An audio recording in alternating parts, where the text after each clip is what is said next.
क्योंकि इतने doubts create करने की कोशिश हुई है कि पब्लिक को पता लग जाना चाहिए एक बार। चुनाव की तारीख से 7 या 8 दिन पहले ईवीएम्स को कमीशन किया जाता है, उसमें सिंबल डाले जाते हैं, वो एजेंट के सामने डाले जाते हैं।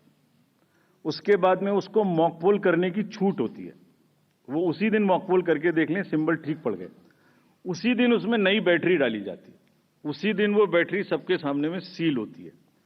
उसके बाद उसको उठा के ईवीएम्स को स्ट्रांग रूम में जमा किया जाता है, उन्हीं के सामने सील लगाई जाती है। उसके बाद में जिस दिन पोलिंग डे होगा उस दिन सील उनके सामने तोड़ी जाती है and they are allowed to remain at the strong room. Polling day में डिस्ट्रीब्यूशन के बाद पोलिंग स्टेशन पे सबसे पहले कहा जाता है आपको ये वाली सीरियल नंबर की पोलिंग ईवीएम दी गई थी, प्लीज चेक वही है, आपने सील लगाई थी, प्लीज चेक वही है, उस दिन आपने मॉक पोल किया था, आज फिर कर लीजिए, सुबह सबसे पहले फिर मॉक पोल कर लीजिए। Polling agent is inside the polling station. शाम को वो दिन भर रिकॉर्ड रखते हैं कौन आया कौन गया।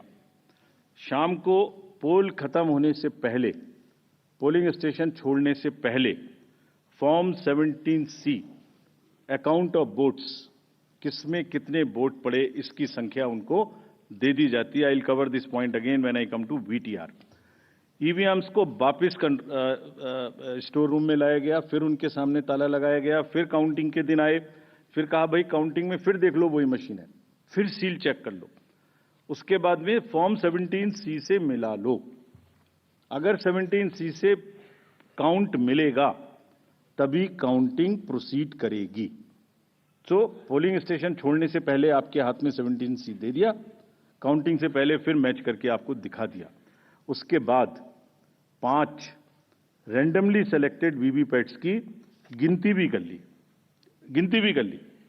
ये नेक्स्ट सारी चीजों को बहुत बार चैलेंज किया गया।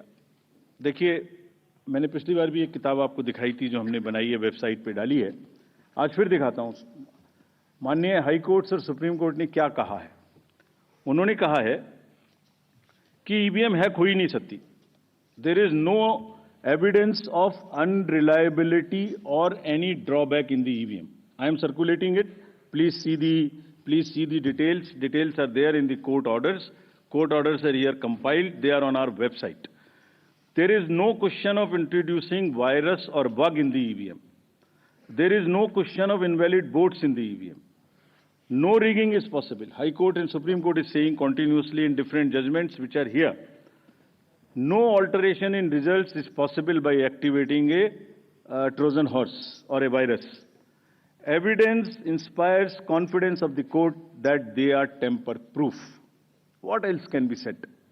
EVMs are foolproof devices for counting. Allegations of tampering are baseless. We are not saying. We are speaking now because we don't speak when elections are on. And I want to clarify this so that it remains. Questions are not asked. When asked, at least you are all equipped to check them before writing.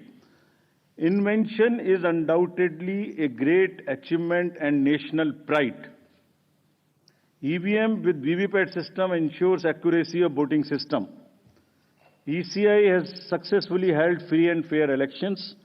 Lowering down of the image and prestige of the constitutional body cannot be allowed. On paper ballots, return to outdated paper ballot system is unwarranted, regressive. This is aimed at derailing the electoral process. What else can be said? Friends, everything is in the form of an FAQ available. We have uploaded, we have conveyed to from wherever these questions have come. Please refer to them.